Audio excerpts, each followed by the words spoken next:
Welcome back to the Keep Going podcast of Vin Kennedy. I'm your host, Vin Kennedy. Today we have a special guest. This is Cole. Cole, you want to do a brief intro on yourself? Yeah, sure. I am a original New Jersey resident, longtime runner and trail and ultra runner for about 12, 13 years now. And yeah, I've run everything from the standard 50K to as far as 346 miles, and feel like the sky's the limit. So It's incredible. And like even just hearing you say like 346 miles, it's crazy. What event specifically was that? that was this past March. I did something called the Speed Project. It usually is it's there's two categories: a relay race, where it's a team of runners, and then you have a kind of a solo division. The solo division is really where it's just one person running, and then you have a crew, obviously, that has to support you. It's a wild, crazy event. But yeah, I was lucky enough to complete this really special route that goes through a portion of Death Valley, and it's definitely a graduate level experience. That's the OG route, correct? Hmm. Awesome. Yeah, actually me and five friends take it on in this March. And then I'm very familiar with I know Lucy and do you know Rob? So Yep. they both ran it as well. Yeah, that's Yeah, awesome. the mustache. Yes. Yeah. He just did the one in Chile. I think he won the event. Yeah. Yeah. That's cool. That's awesome. Yeah, the speed project seems incredible. And obviously you're no stranger to like these big feats. And where I saw and heard about you was that you ran Jersey at the bottom, which is something I also have on the calendar this year. And if you kind of want to dive into that experience. Yeah, I mean, what's funny about it was that was really my first like multi-day running experience. So really from where I am now to then, it feels like a lifetime of like development and like experience and really refining things. But we just kind of, this is the middle of COVID, and I just wanted, with the cancellation of races, I was looking for a purpose, right? And growing up in New Jersey, living in New Jersey at the time, I kind of wanted to have some type of like grand challenge. And there's a great documentary that's out there. I think it's like, I have to recall it, running the New Jersey 180, 196 or 186 or something like that. And it's just a really great documentary. And I watched that, and that really inspired me to run the same route that was in that documentary, which is from the High Point State Park down to Cape May State Park. So point to point, High Point to Cape May Point. And for me, it turned out to be about 196, 97 miles roughly. There's some slight detours from that original route that was in the documentary. They also went a different way for like media. They had like an organization in Bordentown. I think that was like they were that was sponsoring them. So they kind of took a slightly different route. I took the most direct route. And yeah, it was just my wife driving our Honda CR-V. And ultimately what was really cool and what I didn't really anticipate was the community kind of came out for it. So not just different running clubs that were helping, runners coming out to help pace me throughout all hours of the day and night, but also just like people, just strangers that came off this side of the street with like cowbells and like kids like um, you know, uh, with all signs and all kinds of stuff like that. So it became something bigger than what I had ever anticipated. Ultimately, what's kind of funny about it was that I had never finished a 100-mile race or distance before taking on the almost 200-mile distance, and you know, ran really well. And then that opened my eyes to kind of this multi-day exploration of like what it means to run beyond 100 miles. Yeah, that's incredible. And two things I definitely want to hit on. One is just something I noticed, and obviously you noticed it there, is like people are rooting for you. Like I feel like social media and the internet makes it feel like people are in competition and the world is such a miserable place. But even the other day I posted like my goals for 2024. And like you, like these aren't small goals and they sound insane. And like to an older version of me, I'm like, holy shit. But it's like, maybe I can't do them today, but with the full prep, like I'm gonna do this. And like, people like your Instagram stories, and I had an abundance of people liking my Instagram story, and it was just like these giant goals that I set out. And it's like people want to see you do the thing. Like people are rooting for you. And it's cool to see that like people came out and supported, New Jersey top to bottom because like it's those things and people doing incredible things that really help form and bring people together. Um, and then something that I'm very curious on is, so did you attempt 100 miles prior to, and what are your big like overwhelming points of difference between 100 to 200 miles or 100 to a multi-day event? Yeah. I think I had run like 4 100 milers with all DNFs before completing New Jersey. Like literally, since you do show the videos and stuff, like, so I have my belt buckles here. Literally, Cocodona 250 was my very first official belt buckle, It's so 250 crazy. miles. And then this summer, I finally got my first official 100-mile buckle, right?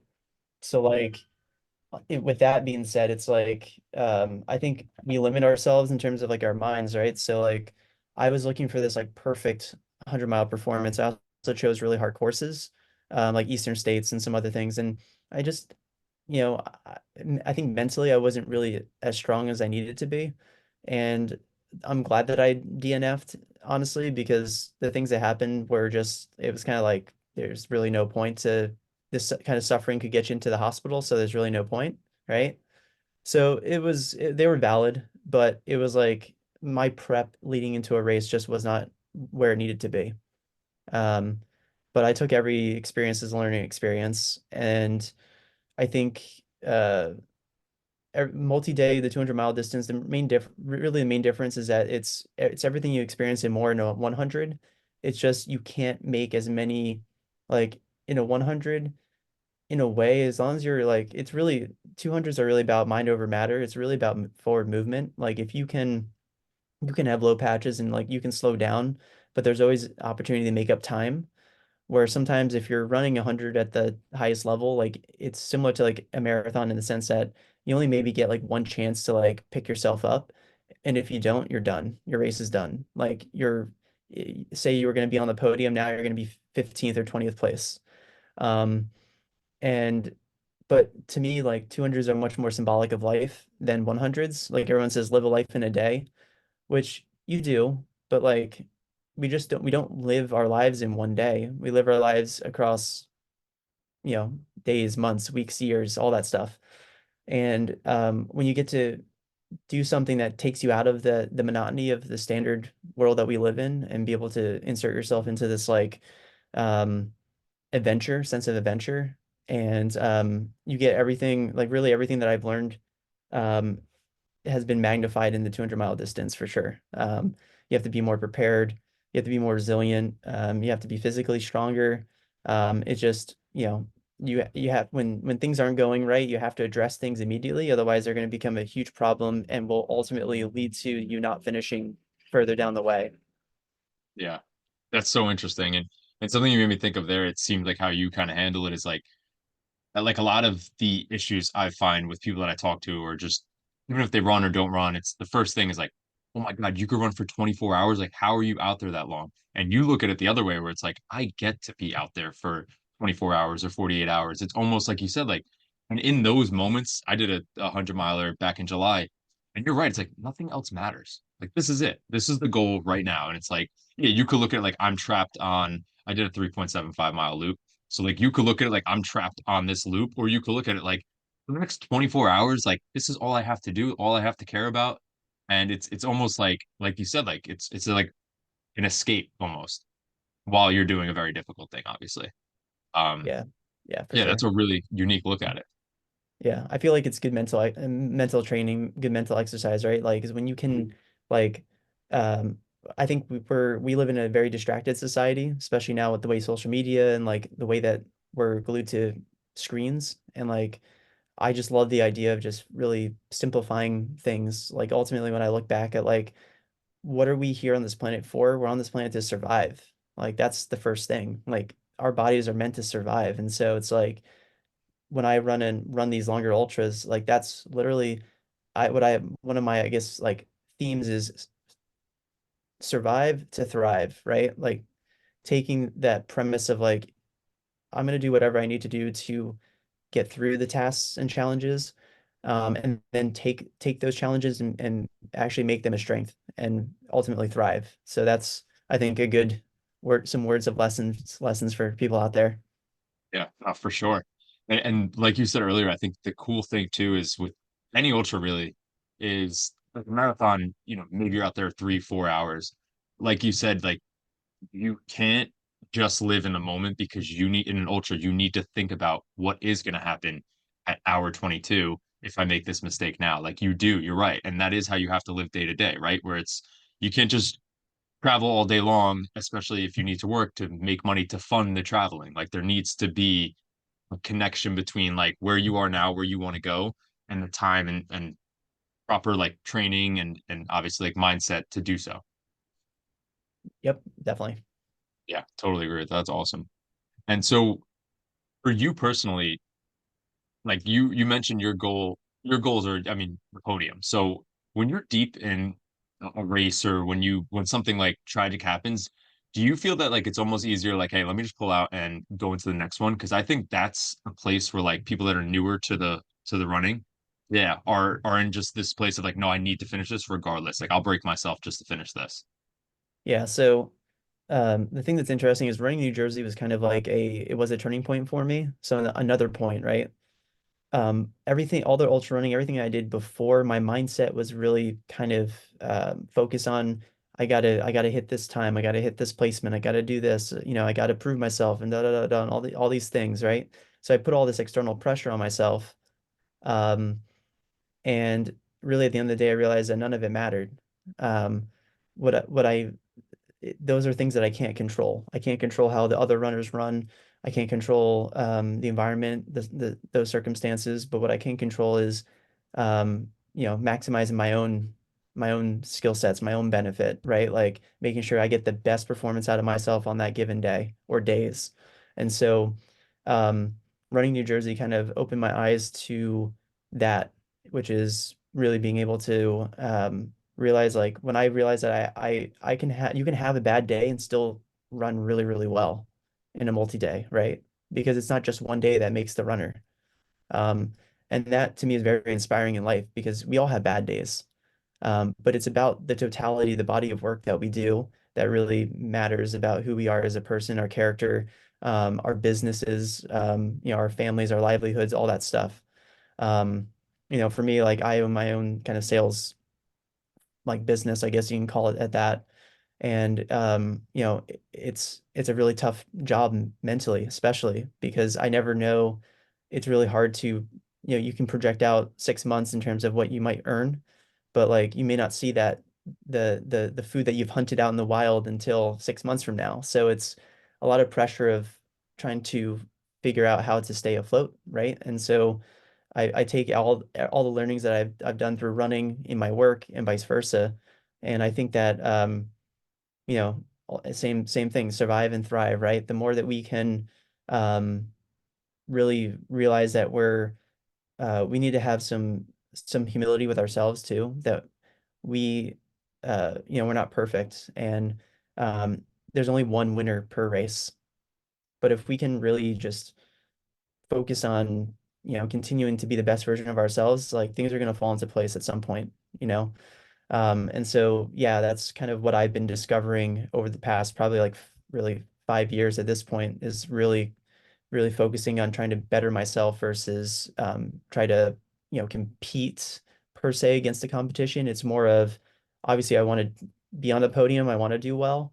But I look at that as an end result of just me focusing on what needs to get done. If I get a podium, awesome. If not, that's okay. Yeah, it's so true. And it's like process along the way is what's so much more important. It's so much more, it's formative, right? Because like you get to just say, 100-mile podium and that feeling is like very fleeting and it diminishes quicker and quicker. And I was just thinking of something this morning that I finished my first marathon in Colorado and in 2022 in October. And the high from that lasted like 10 days maybe. I was like on cloud nine. I was like, nothing could bring me down. This is the best thing ever. I ran 100 miles and the high lasted like 3 days. So it's like you're almost keep chasing that. And it's if you could celebrate the small benchmarks along the way, you'll be in a way better spot because it the journey never ends. The destinations, you get to a point and then that's the starting point for the next destination. So if you could kind of celebrate the small wins along the way, you're going to win in the long run.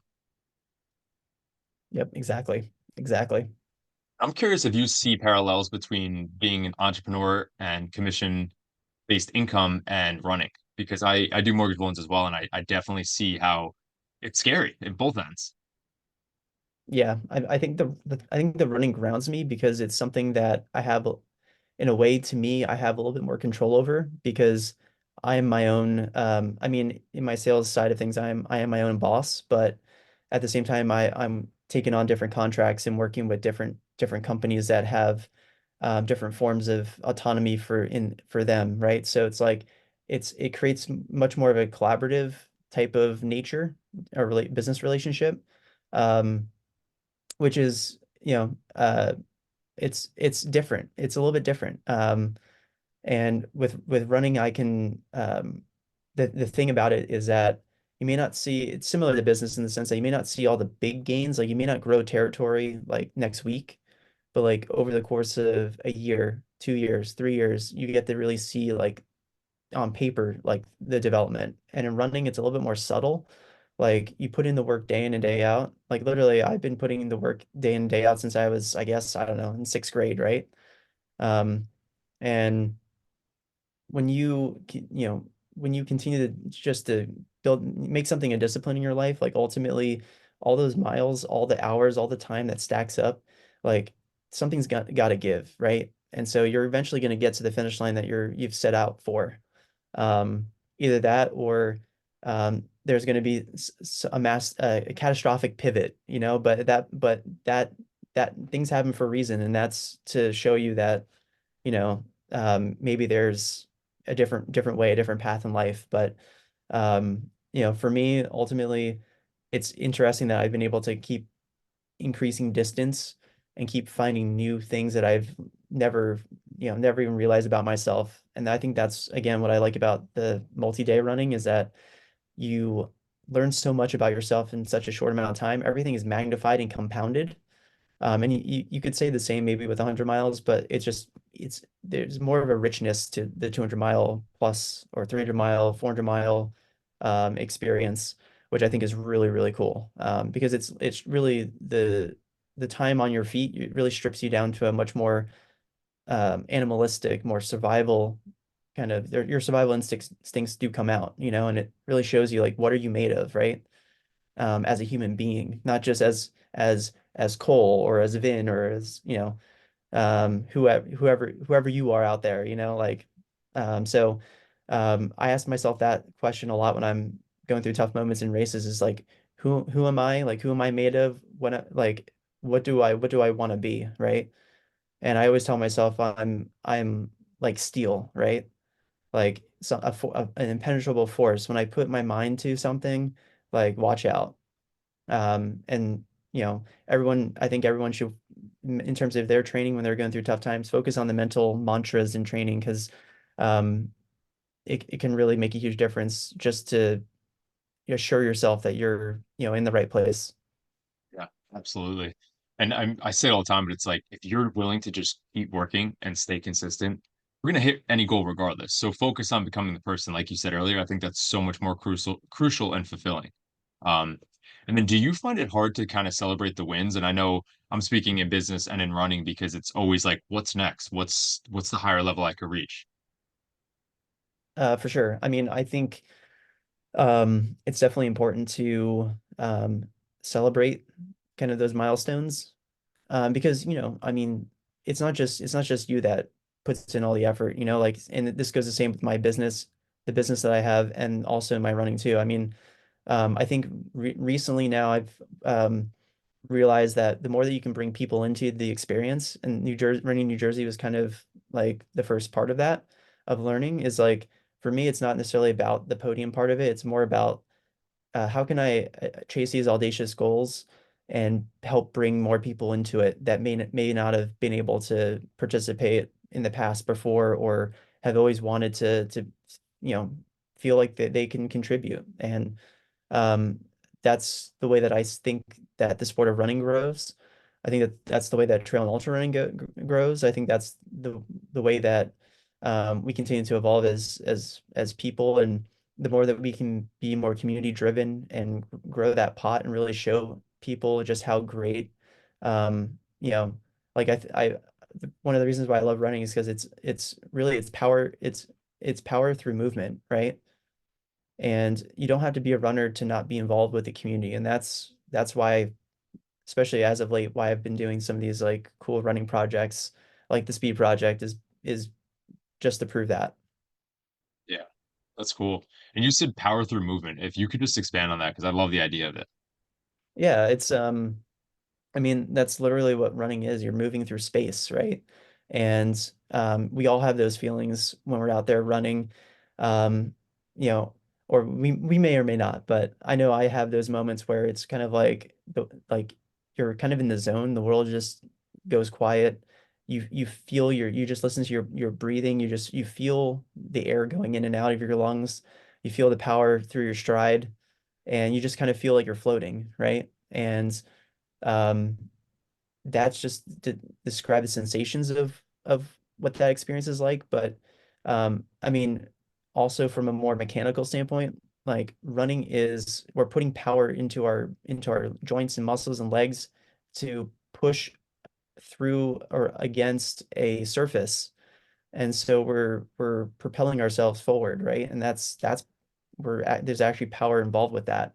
And I think when you think about it symbolically, it's like it's a really cool thing that we have the ability to move fast and long distances. And I mean, we go back to like how we were created as human beings, and that's like it's a part of our survival mechanisms, and that's just a really cool thing. I think that's what I love about running most is that it allows us to tap into these more like, again, animalistic, more survival kind of elements of the fabric of actually who we are as creatures. No, I really, really like that. And how did your like personal running journey start? So I guess I've always been involved with sports growing up. I wasn't necessarily a runner. I wouldn't say I was a runner until like sixth grade, the gym class mile. I won the mile, and then my gym teacher at the time told me that in seventh grade I should try out for cross country. And I looked at him like he had 17 heads and was like, what the heck is that? I thought that's like running through cornfields or something. I'm like, I thought it was orienteering ultimately. Um, I tried out for the seventh grade team, which you don't really have to try out. Everyone makes the team. But they do have a little tryout. You do like a mile and a half around a field or something. And really from there, I really loved it. Obviously, I still played other sports, basketball, baseball. But when I got into high school, I kind of doubled down and like, I was on the varsity team as a freshman and kind of realized like, oh, I really I enjoy this. I can really be good at this. I want to be competitive, and I want our team.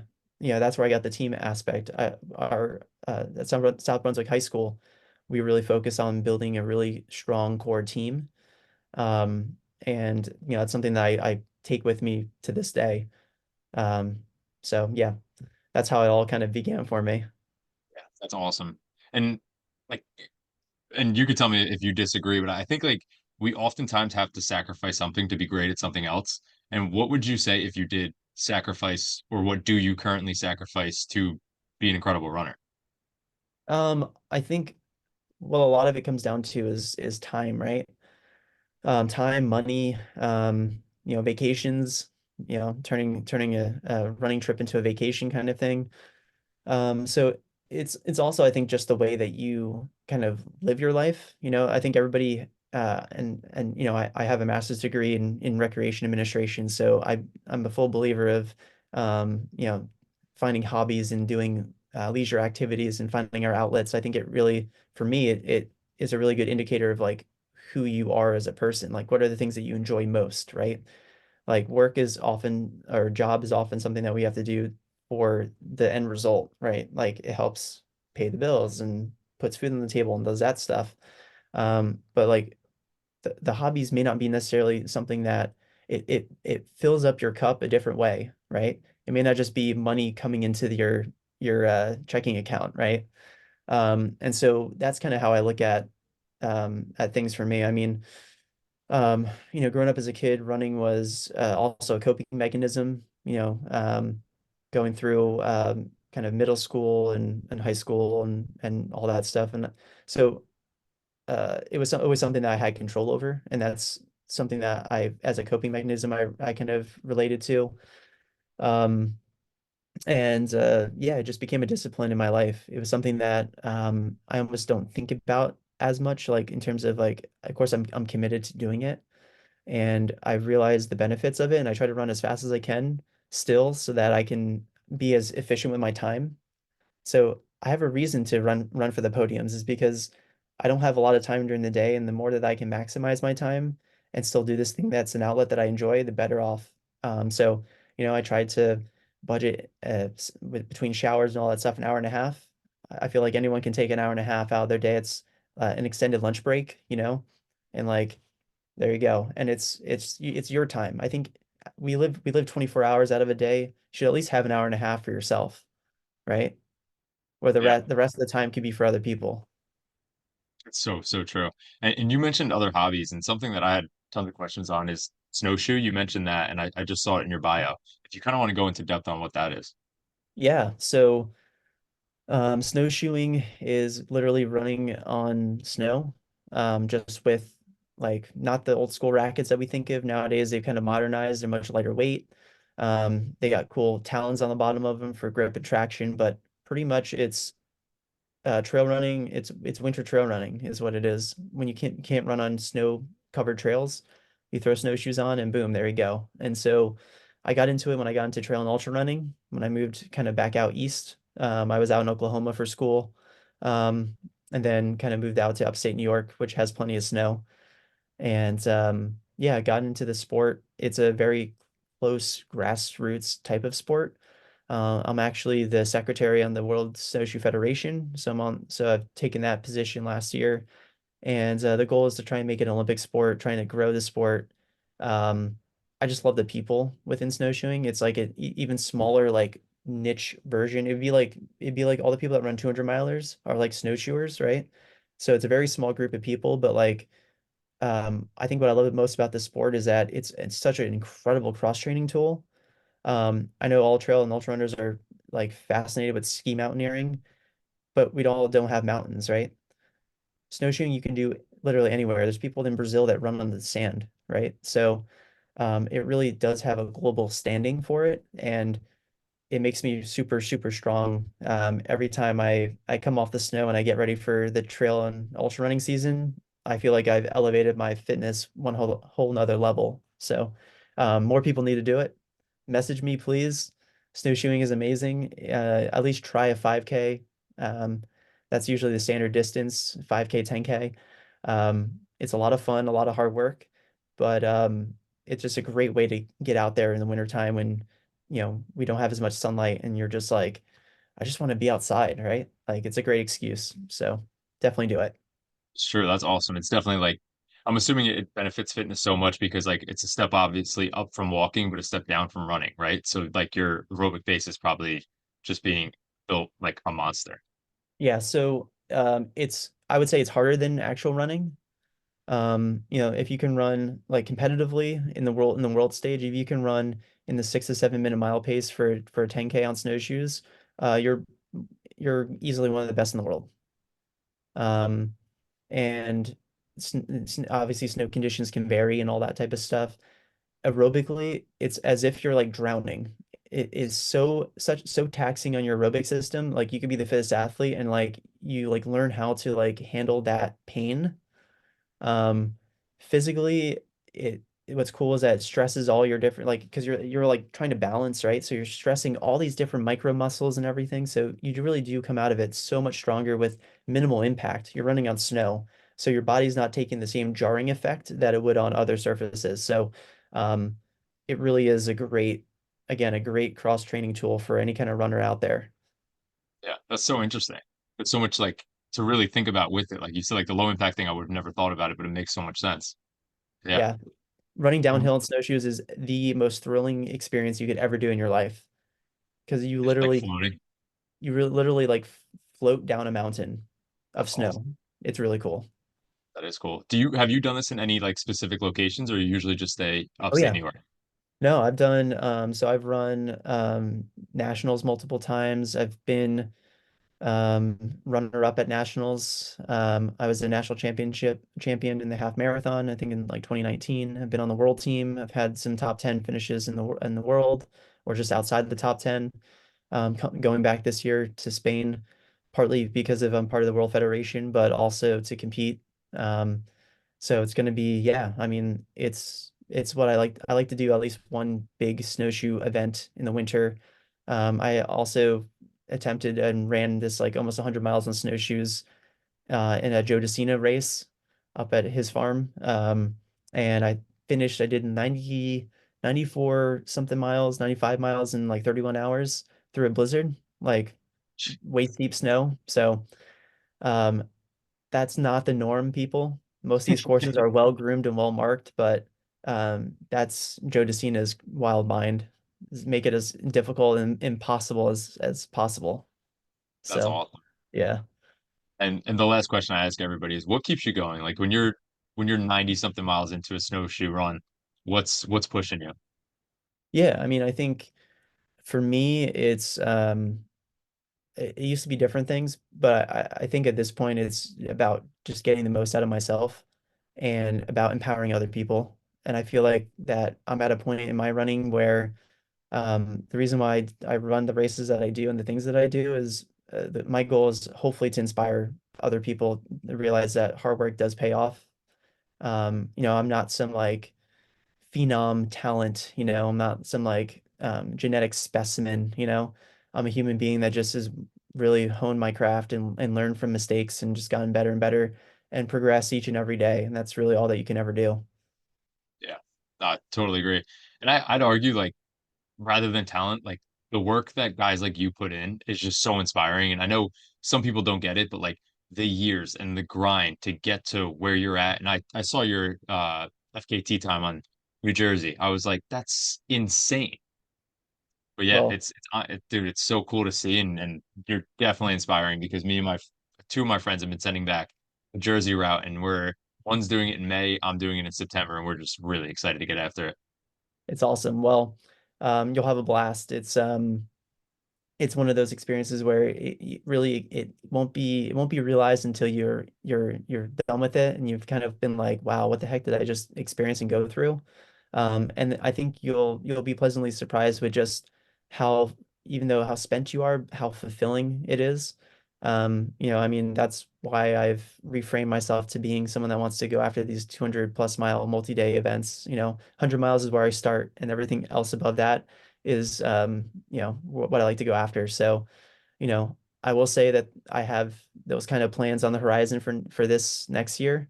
Um, and for example, I'm looking to run this 200 miler in Nebraska called the Cowboy 200. Haven't signed up yet, but I'm definitely planning on signing up. It's a flat, fast 200, which just want to go out there and see what's possible, like what's humanly possible, like how fast can we run 200 miles on a trail right? So whether it's through the woods or, on a path, for me, like I love just being out in nature. And so, yeah, whatever the distance is, 1 mile to 1 billion miles, like if you're willing to take that next step, you can get there. One step becomes, it magnifies, and ultimately that's what we like to go after. So Absolutely, man. I really, really appreciate the time and the conversation. thank you, Vin. Yeah, real appreciate it. Thank you, man.